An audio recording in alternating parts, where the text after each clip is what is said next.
Hi,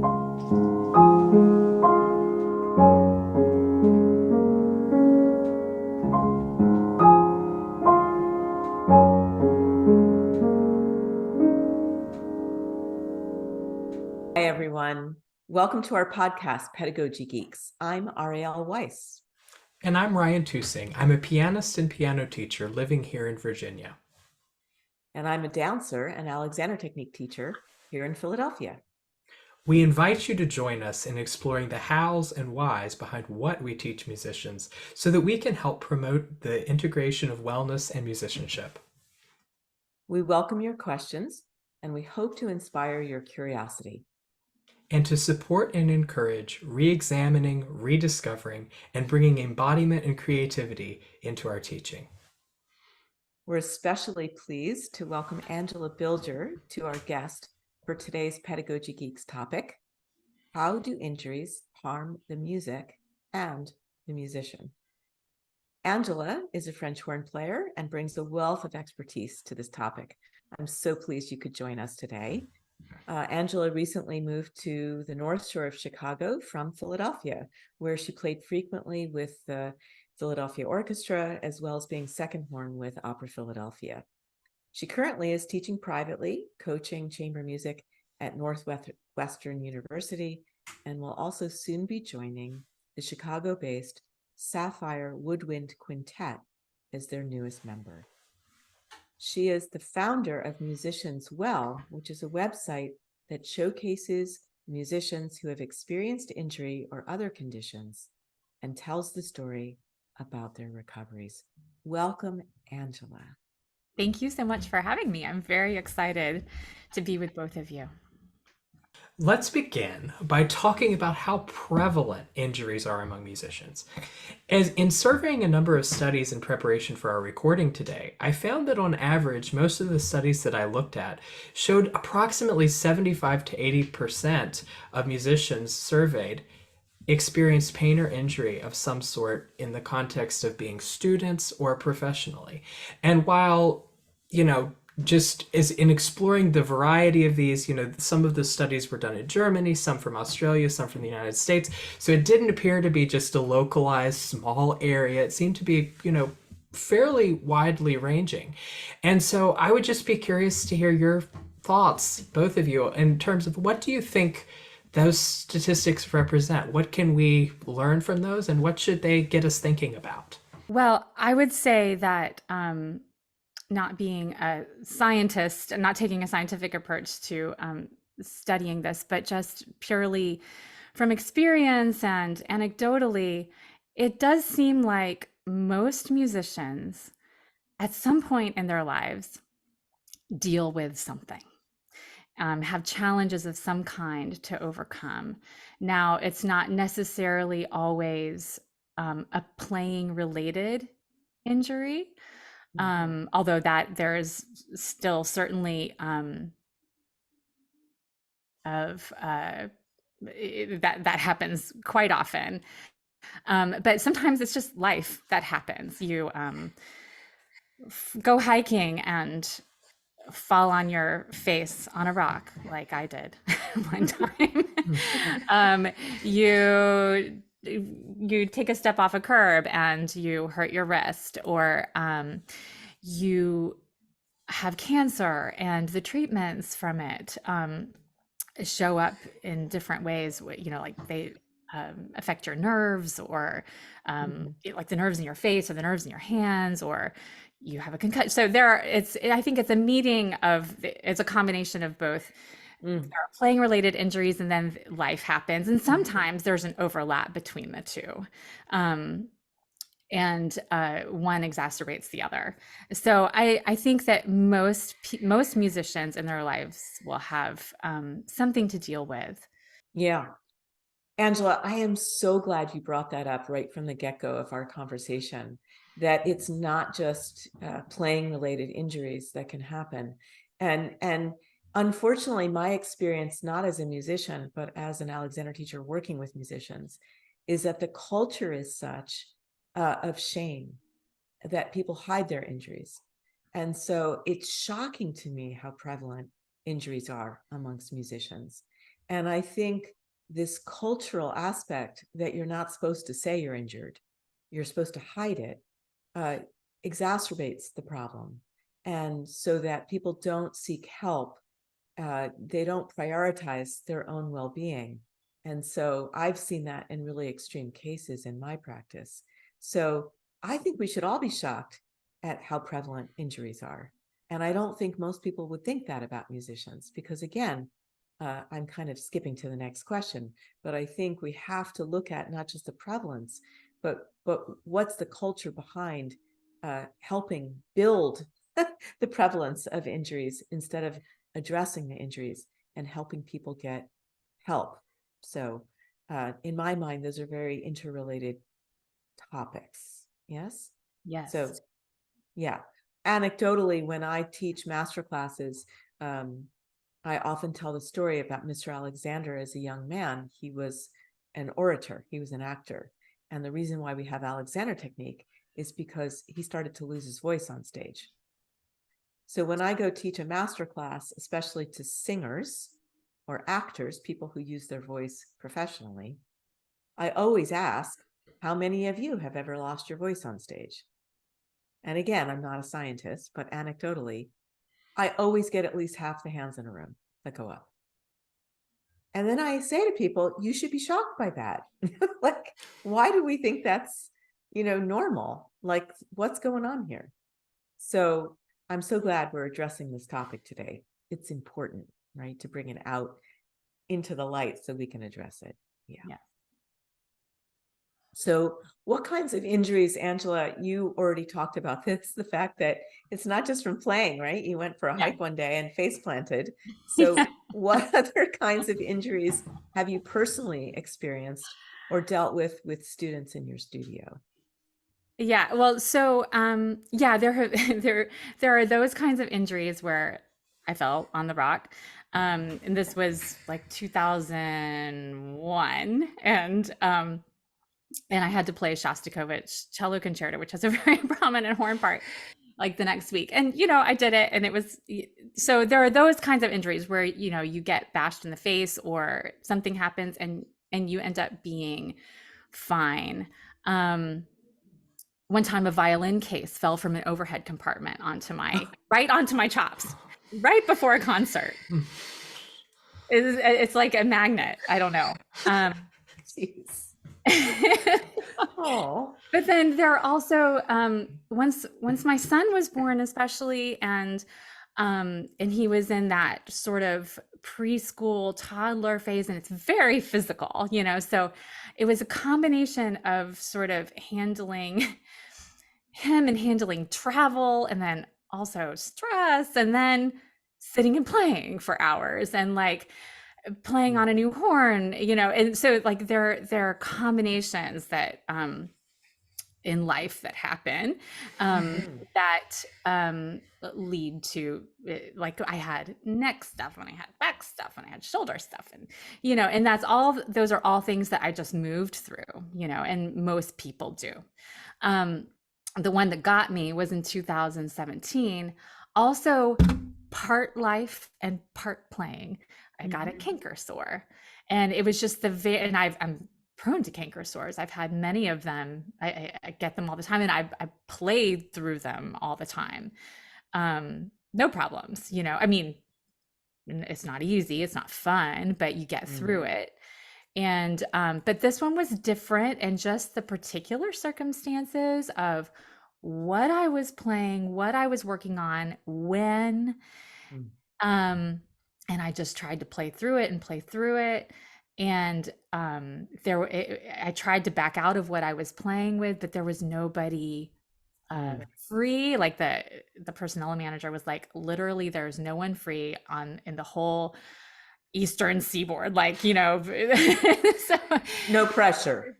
Yeah, right, exactly. And so I moved down in the section, and anyway, so it was just a whole situation, like many factors that came into play in that one. And I ended up having it's actually I'm not even sure to this day exactly what it was. At first it was diagnosed as a muscle separation, or like like the start, not a tear, but a muscle sprain or a strain.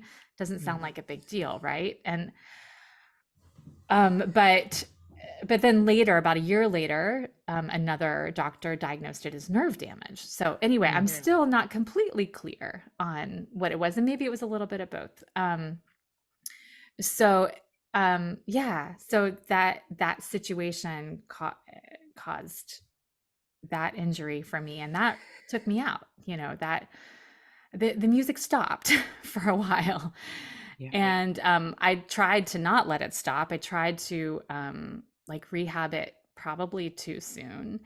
And um, there was it was at the end of my second 1 year position as fourth horn with the Philadelphia Orchestra, and there was the permanent audition that I very much wanted to take. And so I was, gunning for that for the fall. Um, and that did not go so well. I mean, I sort of got through that, and then like three weeks later, I realized that I really needed to stop. Like I needed to stop playing the horn, and so I put it down for 3 months. And sometimes I wonder if that was a little too long, but that's what I chose to do. And so and then finally by January, February of 2018, I was trying to start playing again, and uh, get things going. And that was a long journey. And so that's sort of my story. And then colleagues, I mean, one of the things that I did during this time, I was so floored by the generosity of people who had been through injury and who were willing to talk with me, and how helpful it was. And it wasn't always necessarily the specifics of what they did, although sometimes it was, but it was more just like the human spirit is sort of amazing. Um, and so I felt like it was really important to let people know that this happens, and how people get through it. And sometimes it's not like, and now I feel totally normal again, kind of getting through it. Often it's like, I don't feel like myself, but I can do this. Um, or um, or I learned that I'm good at this and decided to do that instead. Or, like, so there are different ways people move through it. And so my definition of recovery has become quite broad because of that.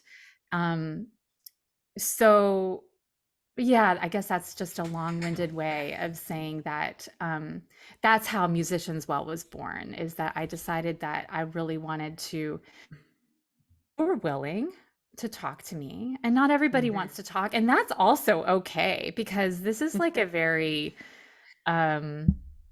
it's not only physical, it's really,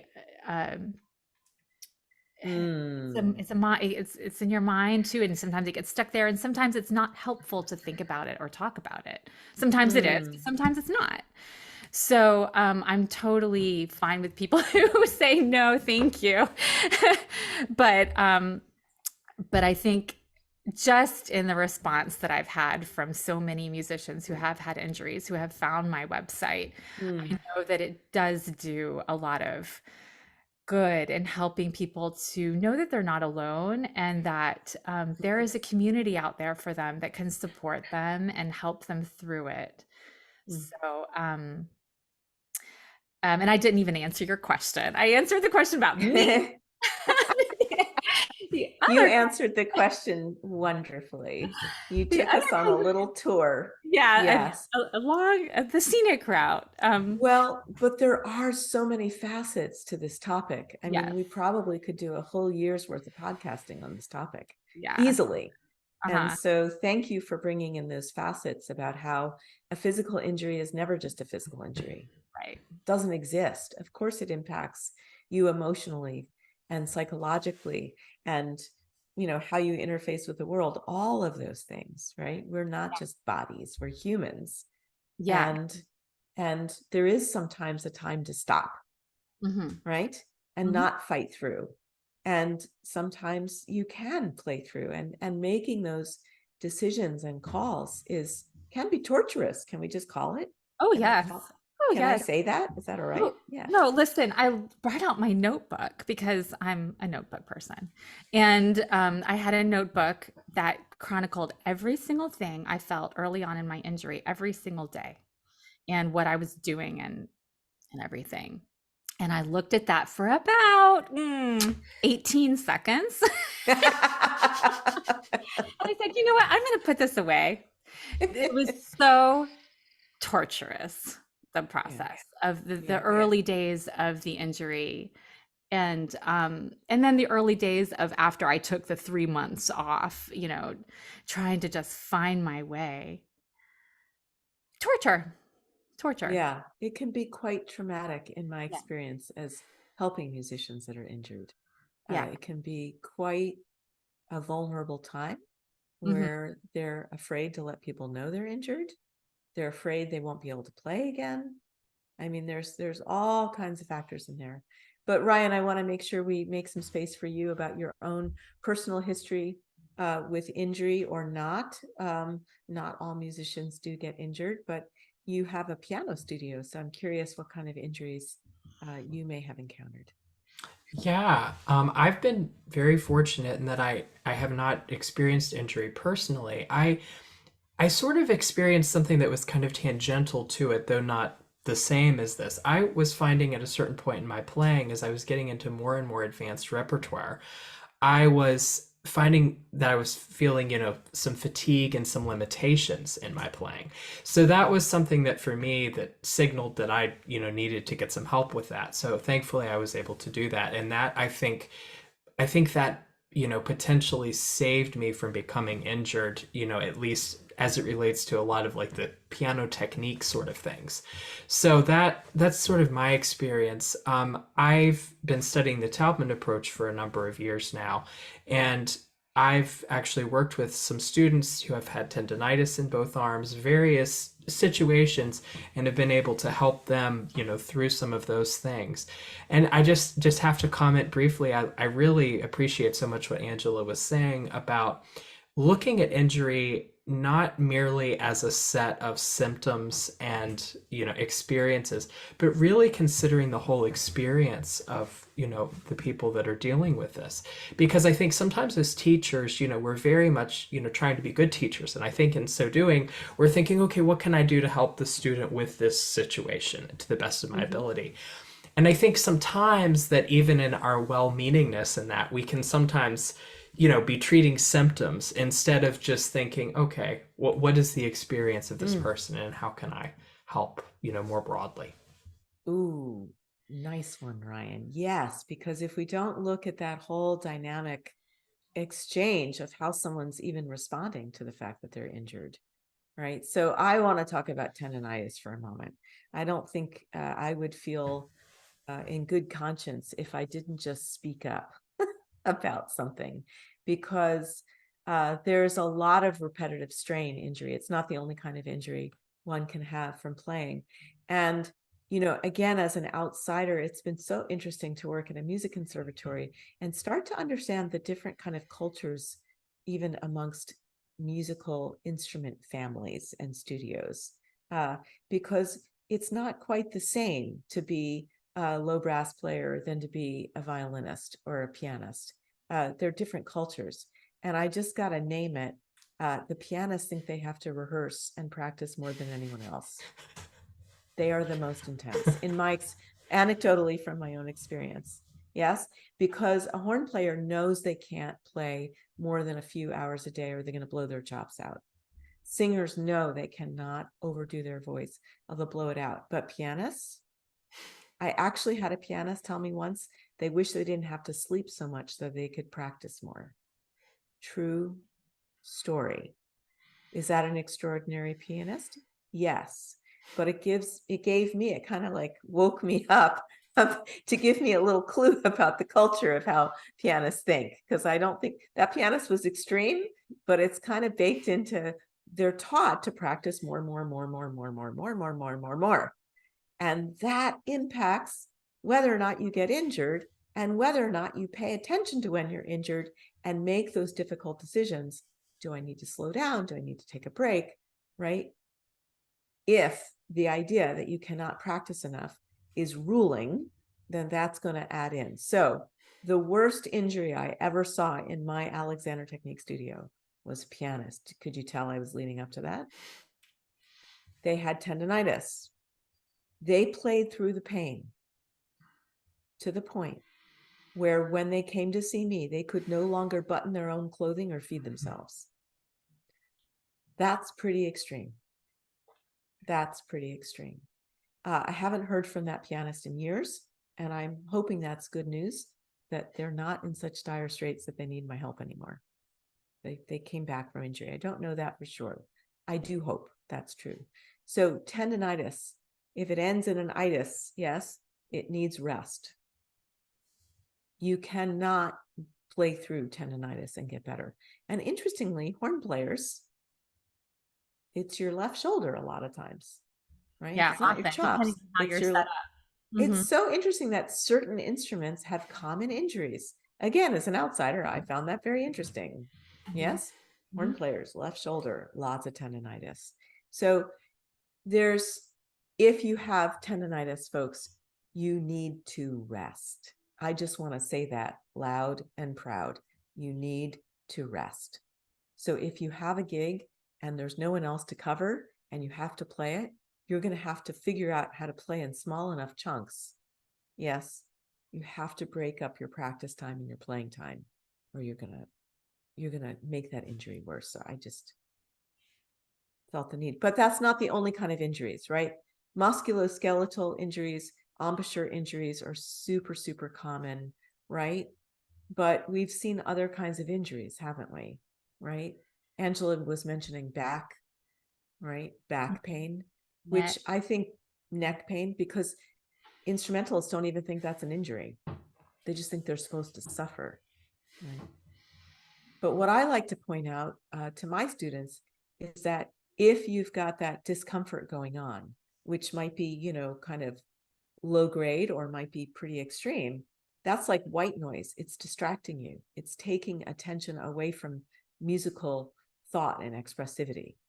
And so you shouldn't suffer for your art. It's really the message that I want to make today, right? That somehow we kind of learn that we're more righteous if we ignore the pain.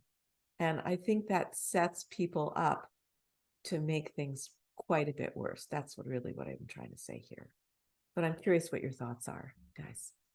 Have you seen people play through pain as well and seen what that does?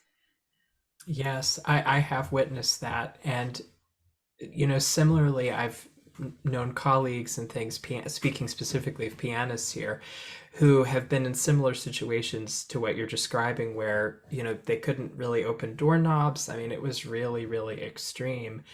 And just for many of them, and this is part of one of the things that really interested me in the Taubman approach initially, is a lot of people that I've known who were in situations like that began studying that work, and it really helped them a great deal, and they were able to, find improvement not just there, but but actually being able to open a doorknob comfortably again. These other like life related things, that in those particular injury situations did relate to the coordination and how things were functioning as the use sorts of things.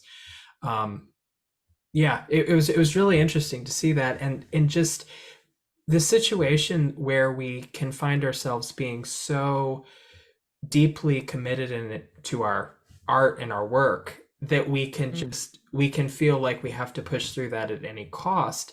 That's something that really struck me in a number of ways, because I mean, knowing so many people who have experienced that, I've just thought, I wonder sometimes if when we do that, like what kinds of pressures are we feeling that, make us, put us in a situation where sometimes that seems to be the way forward, what we feel is the way forward for us. When, at least for these pianists that I've known, many times when they have done that, it's really unfortunately exacerbated the problem for them. So I would say, it's I think it kind of brings us into our next question in a way, which is, this idea of what do we think the factors are that make injuries so common? And what brings us even to this discussion today? Because clearly, from the statistics we've discussed and just, the other things that Angela's mentioned and that you've mentioned, Ariel, it seems very clear that this is definitely something that musicians are dealing with. Yeah, I mean, I feel like it sort of depends on where you are in your musical life. So for students, I think overuse is quite common. Um, I remember in my freshman year, I had 9 ensembles and during the fall of my freshman year. And of course, this is coming off of high school. And I was working hard. I was practicing a lot, but you can never practice enough to make a smooth transition from a high school horn player existence to playing in 9 ensembles each week. And sometimes, multiple rehearsals for each ensemble. Not always, but um, so there was one Saturday that I came in it was a Saturday morning. I came into practice like normal to the music school, the music building, and I couldn't play. I couldn't play I Wow. couldn't make a note come out. And so I talked to my teacher and he talked me through and everything all ended up being okay in a while. Mm. But eh, all that to say that overuse is quite common. And that's hard when you're a student because you're building part of the idea is to become accustomed to what it might be like as a professional musician, right? It's a demanding profession in that way, especially like I think of my New York freelancer days when you're playing like 3 service days and you're doing all different kinds of things like a Broadway show, new music, and uh chamber music, or whatever it is, so it's like really there are strenuous days and you have to figure out how to navigate that. So I don't want to like baby the students, but by the same token, we have to help students understand how to navigate that and also create the conditions that are appropriate for them at that level. I always get a little upset sometimes with youth orchestra conductors who program enormous works that are fun for them to conduct and fun for the students to play in a certain way, but are just a little much for the physicality of the kids. Um, that's a whole other topic, but like that plays into it. Um, so that, student life, and then of course, part of what you kind of have to do if you want to be a professional musician is to, I mean, you are taken with it. You are committing yourself completely to it most of the time. Most of us have to do that. Okay, so there may be some people but I think the vast majority of us have to we have to focus on it completely and give our utmost for it. So so we have to kind of figure out how to help students understand how to practice efficiently, and be balanced people while at the same time, they're pursuing their dream. And that's tough because I mean, I think of the times in my life when I just breathed and slept music. Like I didn't want to think about anything else, And so that's part of it. Yeah. Yes. And I think we don't necessarily teach our students to fully own their own agency. And if they don't fully own their own agency, then self-care is always going to be at the bottom. Yeah. Right. So Right. that if we don't teach that, and musicians don't learn a lot about their own physicality, they learn very local information. And Mhm. so how to teach them about self-care is a much more holistic idea. So it's not physically local, right? It includes their whole physical self, and they don't just play music with their body parts, right? So how do we talk about self-care, that your self-care might need to look and sound and feel different than what my self-care, and that self-care may need to change depending on whether you're a student, right? Or are you gigging and traveling? I mean, one of the things I think a lot about with my students is they're traveling all the time. Mhm. They're traveling to do gigs, they're traveling to do auditions. And then, those factors of where you sleep and where you eat change. Yes. And how do you take care of yourself under the duress of being on the road?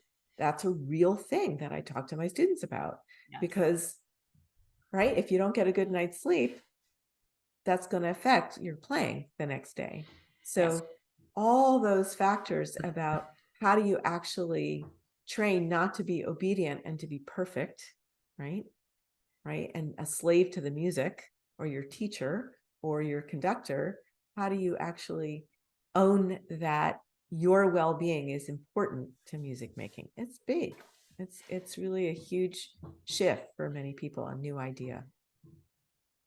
Yeah. But I'm curious too, Angela, if I can loop us back, if that's Oh, not too yeah. disruptive.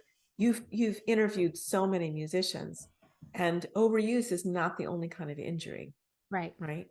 So I'm just curious if we can name some of the other Yeah. kinds of injuries that we've seen and experienced. Yeah. So, nerve injuries, like a friend of mine had an issue with nerves in her hand, and she's a string player. Um, Concussions. And then there are the conditions that people have, like Ehlers-Danlos, if I'm remembering that right, where Hypermobility. yes, hypermobility Yep. is another kind of interesting one. Dystonia. And of Mhm. course, this is not so much an injury as it is a condition that develops. So it's a little different, Mhm. or a lot different, and probably warrants its own, you know, time with a full podcast. Um, Mhm. uh, yeah, jaw is another one. TMJ. Oh yeah. Yes, that happens. Um, Hearing problems. So Mm. tinnitus, um, hearing loss. Mhm. Um, yeah, I'm just trying to recall off the top of my head.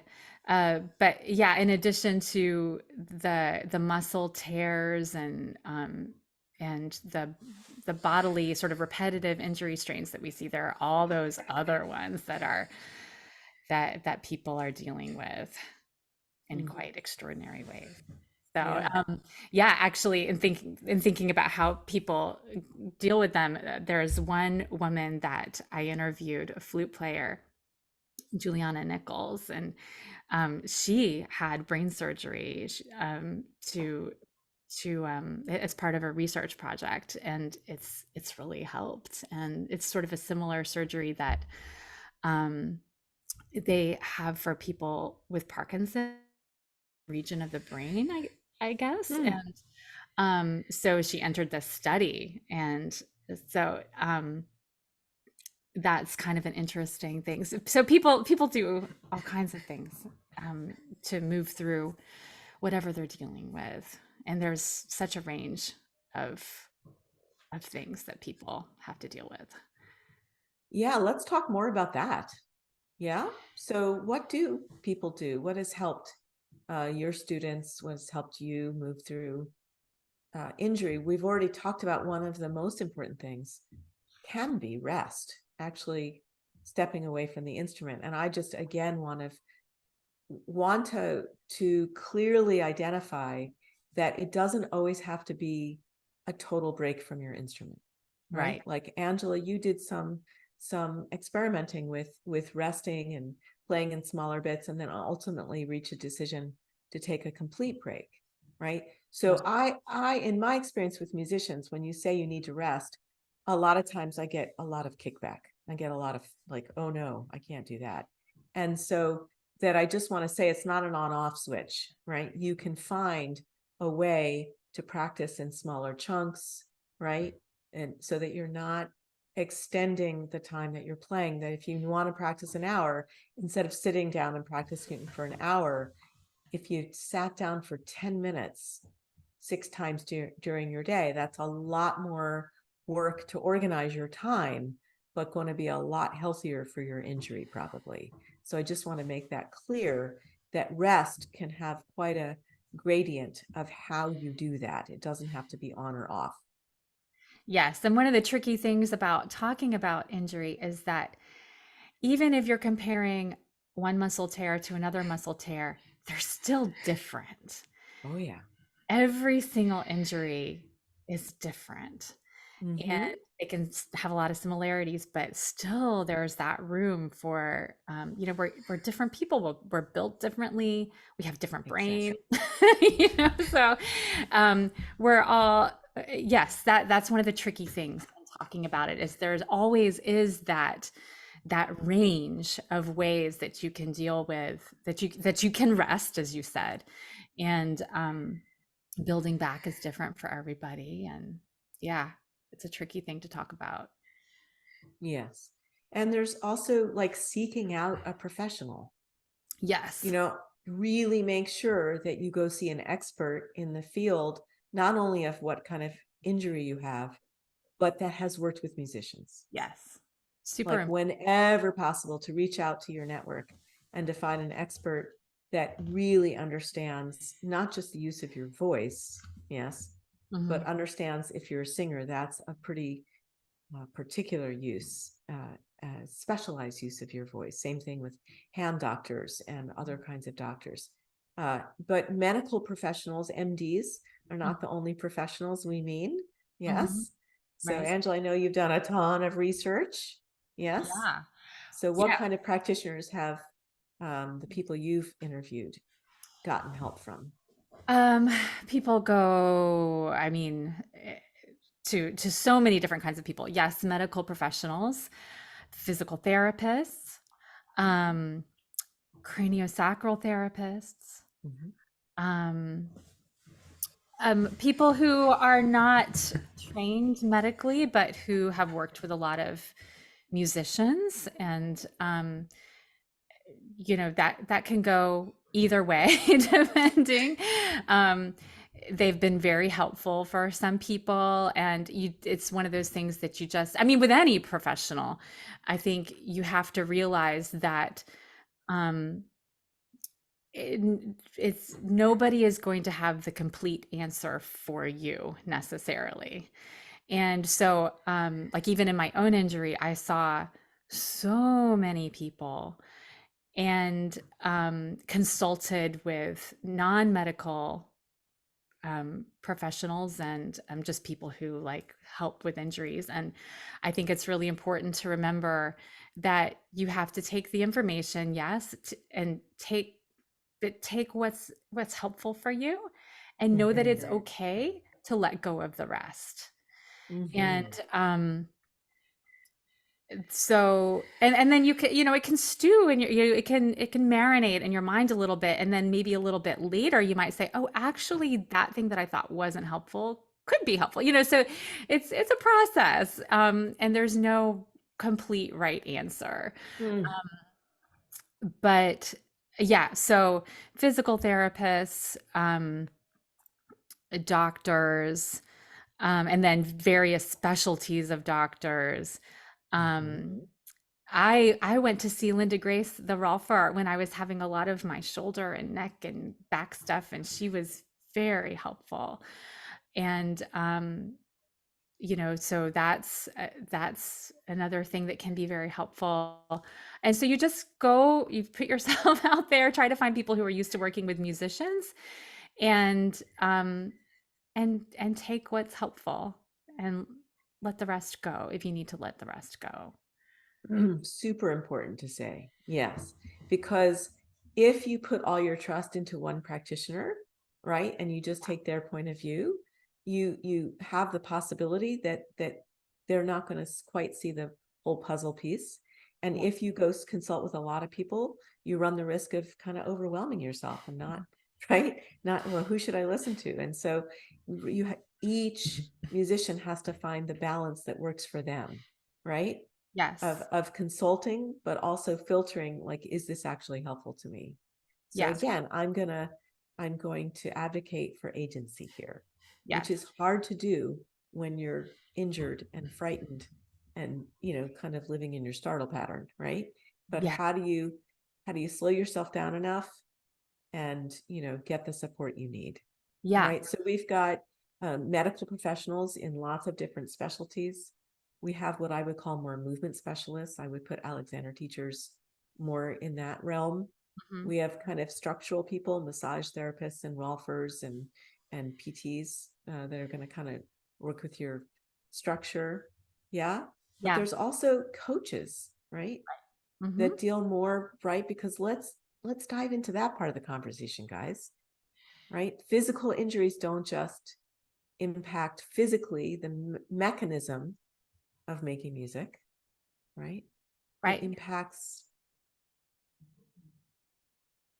Yeah, it impacts the mind and the emotions, and I mean, it's confidence. confidence. Yes. So one of the things that I think is really important in in coming through the other side of an injury and working through rehab and reintegration is to have someone who knows you're playing really well, who knew you pre-injury, Mm.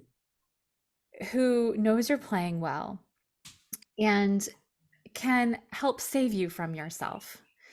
Um, Mm. so, because when we're consulting, let me just talk about me. So when I was consulting with all of these different people, there was one point where I got on the phone with Julie Lansman and I was telling her like all this stuff Mm.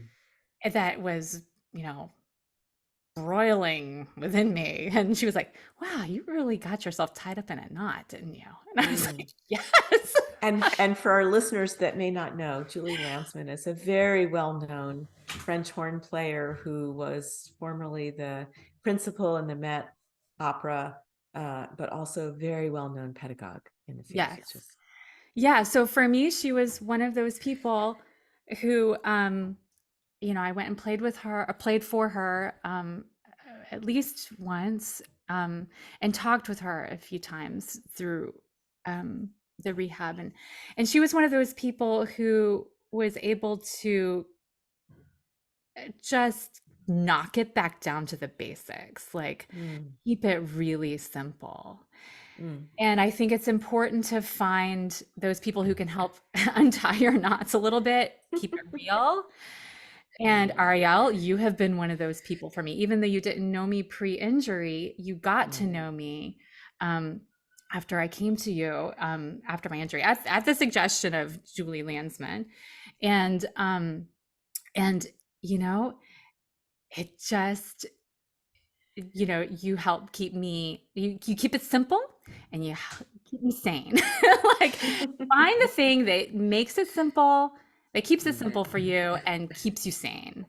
And I think that's really important for everybody, at least one person like that, who just keeps it simple for you.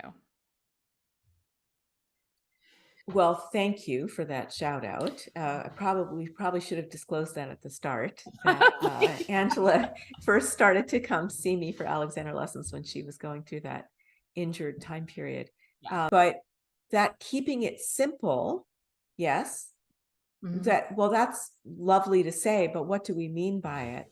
And I feel like one of the most important things that I can help musicians with is to actually assess the situation in the present moment. That may sound simple, but it is not, because if you're injured, much of the time there's so much of your attention that is in the past like, ooh, that really hurt badly, or right, that didn't come out the way I wanted to, or in the future, like, am I going to be able to do that gig? Am I going to be able to hit that note that's coming up? And so it's like a push me, pull you. Uh, it literally feels like the musician has got themselves, pulled in two directions. And it's like, well, here's this moment, and this is what I'm going to do right now. That's, for me, part of keeping it simple, is keeping it like, what in this moment do I need to do, right? And not get yanked backwards or pining forwards. So that to me is part of really the trick of keeping it simple and how to navigate through, because as you know, that injury isn't the same every day. Right. And that injury isn't the same every moment. And it certainly isn't the same as your teachers, right? No one can tell you exactly how long your injury is going to take. Yes. But we don't know how long it's going to take to come back. The uncertainty, living in the precarity of this moment. Yeah. Yeah. And so that goes back to your question about coaches. I think it's really important to find someone who, if they're not acting, contractually like your coach, who serve that role in your life, who can help to guide where you're placing your attention. Because, as you're trying to work your way through the injury, it's very easy to think, okay, I've got to do this kind of work. I've got to do this meditation, and then I've got to do these exercises, and then I've got to do such and such. And, it gets pretty intense, and you can really make yourself crazy. And so it's great to have people in your life that help to center, like just guide the focus a little bit, and to pull you back from that. Yeah, and I've seen a trend in my 25 years at Curtis, certainly, that I feel like self-care is getting more on people's radar. Yeah. That I'm seeing many more musicians that have an embodied practice, whether that's going to the gym or going to a yoga class, or they know going for a walk helps clear their mind. So that it's not just an embodied practice, but it's a self-care practice more holistically, right? That they need a night out playing ping pong. To me, that's self-care. Yes. Right. That work-life balance, right? So that somehow they have an idea that musicians are athletes, right? That there's some physical training, not just local, right? That the musculature of your back is going to help support what goes on in your hands and arms, right? Or that aerobic exercise is going to help with breath support for a wind player. Yes, very basic ideas, but I think they're getting more prevalent in a good way, right? Yes. That we're starting to understand that kind of preparation, mentally and physically, is going to help prevent injuries, but more importantly, just keep you sane, right? Just help keep you more sane in your music making. Sanity is good. We believe can't be overrated, really. So let's talk a little bit more, guys, about how that injury impacts the musician and the music. So, sometimes that injury just flat out makes your playing come to a dead stop, like it did for you, Angela, right? Sometimes it just prevents you from playing, but man, there's a lot in between, right? From that extreme. What else have you either experienced yourself or seen in your colleagues or your students? How do those injuries impact both the music and the musician? Ryan, do you want to get in there first? Is there something? Sure. I would say I've seen it manifest in different ways. One thing is, a lot of times it seems to be very, very frustrating and just, depressing. I mean, there can be a whole range of emotions, I think, around it. When you have the sound that you know that you want, and you can't achieve it. I think that can be a very hard thing to deal with, especially if you're also experiencing discomfort and, a number of other things that like we've discussed. So, and, interestingly enough, I know this isn't particularly within the scope of injury, but I think it's related. And I know for me, with prior to doing a lot of the study and work that I had done, I was feeling very limited and, had some fatigue, which thankfully, it could have easily become an injury. But for me, I was very frustrated that I wasn't able to get what I could hear and get what I wanted to come out. And so one thing that I noticed a tendency in myself that was to like try to want to push through it, and to try to get that sound at all costs. And I think for me, recognizing that what I was doing wasn't working and then getting some help and figuring out how to achieve that sound and how to try to being able to realize what I wanted at the instrument made a big difference for me. And I certainly, this wouldn't be everyone's experience, but for me, and particularly for pianists, the work of Dorothy Taubman has been very just amazing. And I would say what was really incredible about it is one of the things that she discovered. And first of all, I just have to give a quick blurb about her. She was a piano teacher in Brooklyn, and she was going to be a concert pianist, but at that time she decided she needed to teach. So she started teaching children, and all of a sudden she could not figure out why it was that some kids could come and play so well with like very little muscular development, which at that time, people for piano were saying, oh, you have to have strong fingers, you have to, do all of these exercises.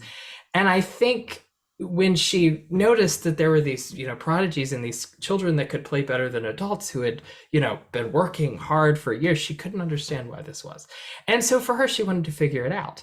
And so what was interesting is she started observing the technique of prodigies and experimenting. She was doing things, and this sounds very funny. She had put lipstick on her fingers and was trying to see where on the keys and where she was moving, how far in and out was her arm coming, various things like that, and really looking at what was going on at the instrument so people could play better.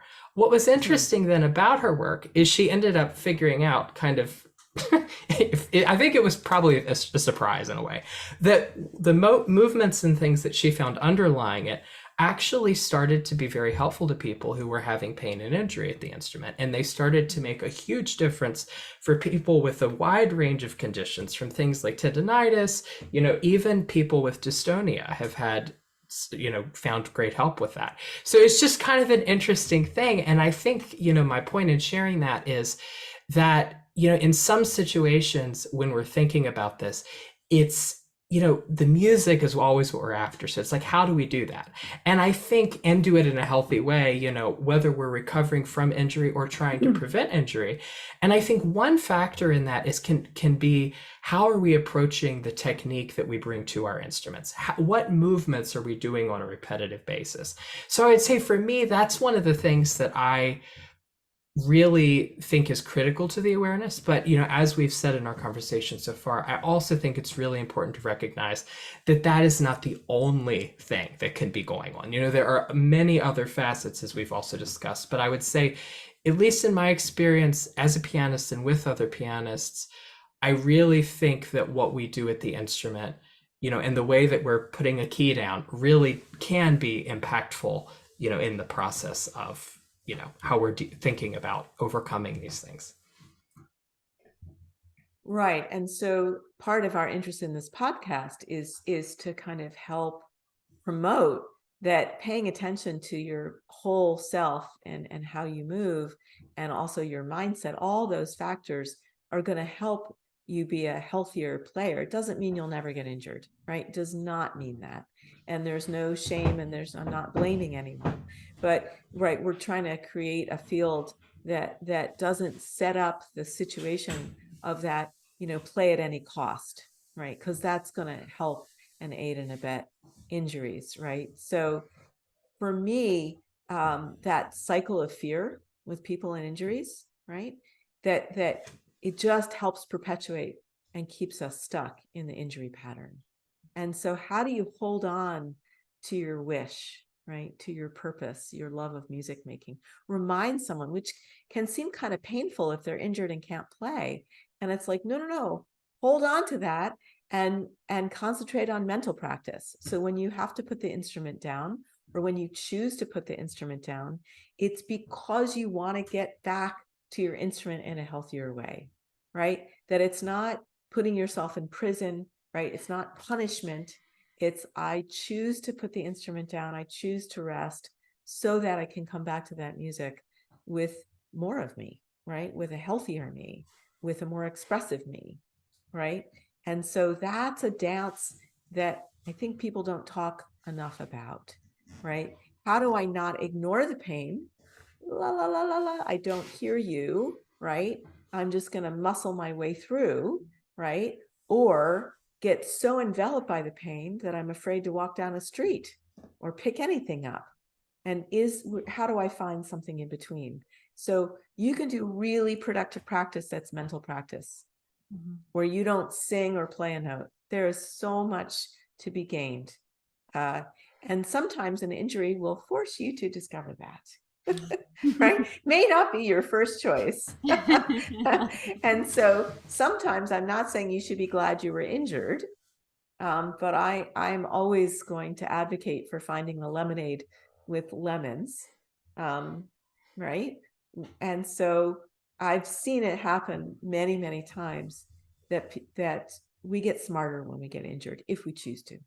We can get a lot smarter about ourselves, about the music, and that it's possible to come out the other side, yeah, stronger and better. And to remind people of that potential. We can't, as educators, promise that. It's irresponsible, right? But we can hold that possibility, right? Because then you're helping aim your student, right, to their purpose, right? And then they're aiming towards something instead of this sucks and getting mad about, and you may need a moment to do that, right? Go ahead and have your moment to feel your feelings, right? Because it does suck to be injured. And how do you not get stuck there? Well, that's the question that I think is more helpful. What are the most important messages to share with musicians and music students about injuries? We've been discussing a lot of the different things that we've seen happen and, in talking with colleagues and our own experiences. What are the takeaways, for others? Well, I think this is something that I have struggled with a little bit as a teacher,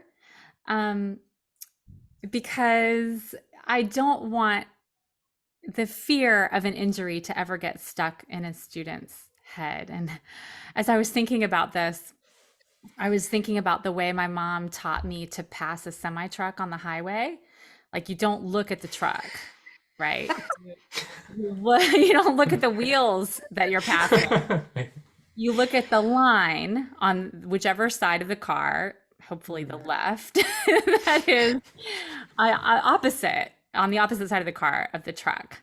And so I think, clarifying that aim of being a healthy, balanced musician is something that I strive to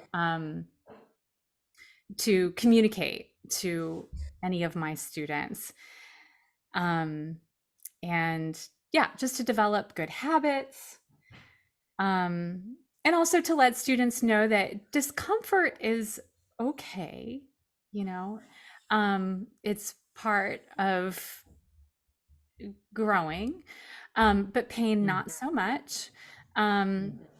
So, trying to find that line where you're pushing up against the limits of what you can do and stretching a little bit, which can be an uncomfortable feeling, and knowing where that line is. So Ariel, I'm sure you have more to say about that. And I also like to promote for my students, just to encourage them to diversify their attention, be, have, if there's something else in their lives that they love, and if they're a person who is very good at striving, that they go ahead and let themselves be a diverse person, that they follow the loves that they have, and keep room for that, and hang out with non-musicians occasionally, and you know I love that. so I love musicians, clearly, but there is something to be said of just having a wide variety of friends and contacts and circles that you move among. So yeah, those are my first thoughts about that. Angela, that's brilliant. Thank you for sharing a lesson from your mom. I'm stealing that one. I'm going to give credit. It's terrific because it's pointing out a very simple truth, which is where you think is where you go. Yeah. So if you're constantly fixating on your injury, that's where you're going to go, right? And on the other hand, right, I keep talking about this range, right? Because I feel like when we talk about injuries, it's super easy to get stuck in absolutes, right? Never play, always play, right? Like, ooh, there's a lot of choices in between. And so always think about your injury is definitely not going to help you. But ignoring your injury is also not going to help you. And so how do we, right, part of this brilliant solution you're suggesting, like diversify, go hang out with non-musicians. What a great idea.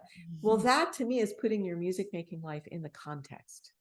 It's putting your injury in the context of a larger reality of your life. And so that zooming out, right? So you don't ignore the canary in the coal mine is my silly way of saying it. Canary's trying to tell you something, right?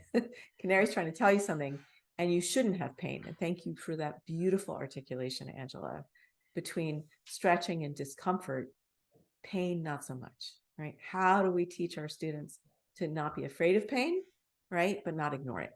How do we use it to kind of understand that we can, and for me, that's about not just teaching them mechanism of making music, but to always integrate that into artistry, and that you want to express something, right? So that we don't forget about ourselves and just give it all away to express something, right? But we don't get so mired in, oh, I have to do this, and forget we want to say something.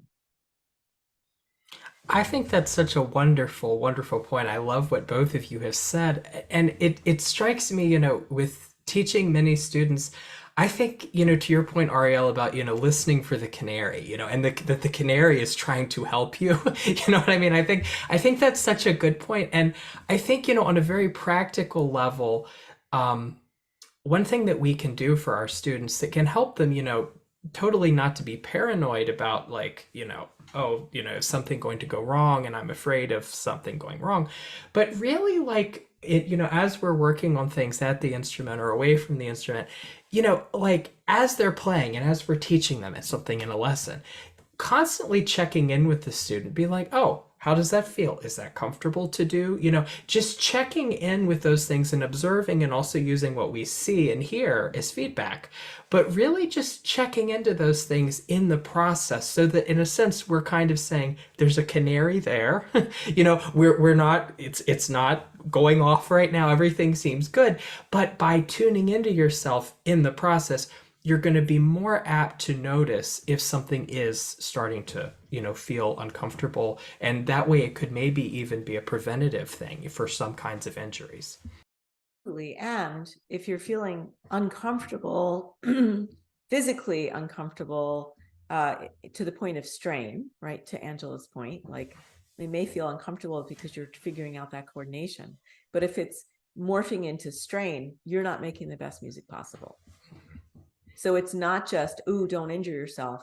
It's like, oh, if you're using strain to get something accomplished, then that sound you want to hear, that expressivity, is being thwarted. And so for me, that's key. And really, again, encouraging my students to kind of own the agency that no one knows when you've had enough. And you probably don't know either. But how do you keep that conversation open with yourself? How are you kind enough and respectful enough of yourself to check in with yourself and say, is this okay, or have I had enough? And then you have to stand up to your teacher or to the orchestra manager and say, I know you need me, but I can't play tonight. Like, you know, there's a time and a place when you do it anyway, and there's a time and a place when you don't. And again, I wish I could just have a magic equation or a little cheat sheet to show people where those places are. It doesn't exist, right? But how do you stay open to the possibility of playing the music you want and respecting the reality of where you are today, right? So that you bring the best of yourself to that. Yeah. Yeah. We just scratched the surface, right? There's so much more we could say about this. But Angela, I want to make a special thank you again, and not just for being here with us today, but want to encourage our listeners to find your Musicians Well website, because it's such a gift to the community. Thank you for standing up and connecting musicians to the possibility of getting support. Yes, it's a gem that you're providing. So thank you. Thank you for having me. This has been a really wonderful conversation. Thank you for joining us today, and thank you so much, Angela, again for joining us. Exploring how we think about teaching and learning, we'd love to hear your experiences and questions about how embodiment and mindset impacts your music making. Send your ideas for future episodes to pedagogygeeks@gmail.com.